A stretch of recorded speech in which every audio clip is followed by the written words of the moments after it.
बिस्मिल्लाहिर्रहमानिर्रहीम। अस्सलाम वालेकुम व्यूअर्स, आप देख रहे हैं डाइनिंग और आज हम झटपट से रेस्टोरेंट स्टाइल तड़के वाली दाल बना रहे हैं। रेसिपी पसंद आए तो चैनल को सब्सक्राइब कर दें, बेल आइकन को ऑल पे कर देने से आपको वीडियो का नोटिफिकेशन सबसे पहले फ्री में मिल जाएगा। बिस्मिल्लाहिर्रहमानिर्रहीम जी, रेसिपी को शुरू करते हैं। दाल की ग़िज़ाइयत में इजाफे के लिए मुख्तलिफ दालों का इस्तेमाल कर रहे हैं। आधा कप मसूर की लाल वाली दाल, आधा कप मूंग की दाल और चने की दाल 1 कप भर के ले रहे हैं। दालों को महफूज करने के लिए केमिकल का इस्तेमाल किया जाता है। 5 से 6 पानियों में अच्छी तरह से धो लेते हैं और जैसे इसका पानी बिल्कुल साफ आए ना, इसे ढक्कन से कवर करते हुए आधे घंटे के लिए भिगो के रख दिया था। जिस पानी में दालों को भिगोया है इसे हम ज़ाया नहीं करेंगे। आपके अंदाजे के लिए इसे मैं अलग से निकाल रही हूँ। ये पानी 2.5 कप यानी कि ½ लीटर बन गया है। इसके साथ ही हम अपनी मेन रेसिपी की तरफ आ जाते हैं। आधे घंटे से भिगोई हुई दाल को पैन में डालते हुए वही पानी जिसमें से भिगो के रखा हुआ था वो भी शामिल कर दिया है। इसके अलावा 1.5 लीटर यानी कि 7 कप पानी मजीद शामिल कर दिया है। हीट को मीडियम हाई रखा हुआ है। जितनी देर में दालों को उबाल आता है इसके साथ ही दरमियाने साइज के प्याज को रफली कटिंग कर लेते हैं। जितनी देर में दालें गलेंगी ना, प्याज भी साथ ही बिल्कुल मैश हो जाएगा। साबुत खड़े मसालों में 1 बादियान का फूल, 1 बड़ी काली इलायची, 3 से 4 लौंग, 2 दालचीनी के टुकड़े, लहसुन अदरक का पेस्ट 2 खाने वाले चम्मच, ये थोड़ा सा ज्यादा मिकदार में डाल रहे हैं ताकि दालों का बादीपन भी खत्म हो जाए। हल्दी पाउडर 1 चाय की चम्मच लेवल करके। साबुत गर्म मसालों की वजह से दालों में किसी किस्म की स्मेल नहीं रहेगी और इजाफी फ्लेवर तो डेवलप होगा ही। दालों को हाजिर बनाने के लिए आधी चाय की चम्मच से थोड़ा सा कम साबुत सौंफ डाल रहे हैं। ढक्कन से कवर करते हुए याद आया कि लकड़ी का चम्मच इसमें रख देने से उबाल आके दालें बाहर नहीं गिरेंगी। इस तरह से एक्स्ट्रा हीट को बाहर निकलने का मौका मिलता रहेगा। कभी भी दालों को उबालते हुए झाग न निकालें क्योंकि इसमें बहुत ग़िज़ाइयत होती है। जैसे दालें मुकम्मल तौर पे गल जाएंगी ना, झाग बहुत खत्म हो जाएगी। दालों को पकते हुए 50 मिनट हो चुके हैं। देखें दालें काफी हद तक गल चुके हैं। सो इसमें मसाले शामिल करते हैं। नमक 1 खाने वाला चम्मच, अलबत्ता लाल मिर्च पाउडर 1.5 टेबल स्पून यानी 1.5 खाने वाला चम्मच इसमें शामिल कर रहे हैं। अध कुटा खुश्क धनिया 2 खाने वाले चम्मच भर के लिए। इसी तरह कसूरी मेथी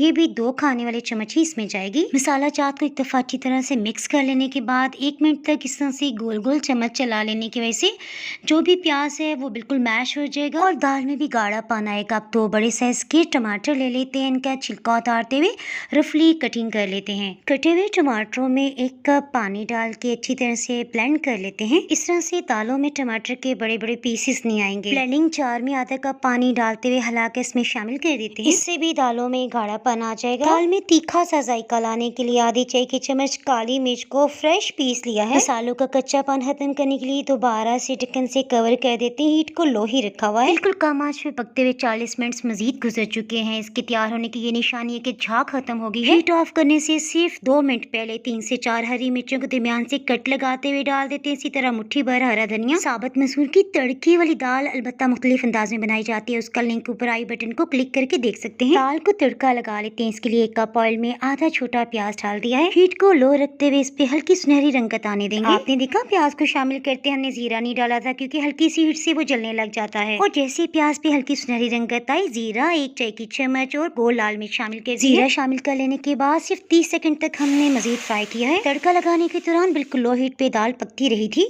जबरदस्त खुशबुएं आ रही है। तड़के वाली दाल को चावल, नान, पराठे, इवन आप ब्रेड के साथ भी खाएंगे ना तो बहुत मजा देगी। इस दाल के साथ अगर आप अचारी सलाद बना लें फिर तो क्या बात है। उसका लिंक आप डिस्क्रिप्शन बॉक्स से ले सकते हैं। यूट्यूब पे मजीद रेसिपीज देखने के लिए चैनल को सब्सक्राइब करना बहुत जरूरी है। बेल आइकन को ऑल पे कर देने से आपको वीडियो का नोटिफिकेशन अपलोड होते ही सबसे पहले फ्री में मिल जाएगा। इसके अलावा डाइनिंग और को आप इंस्टाग्राम, फेसबुक पे भी फॉलो कर सकते हैं। दुआओं में याद रखें। फिर मिलेंगे मजेदार सी रेसिपी के साथ। अल्लाह हाफिज।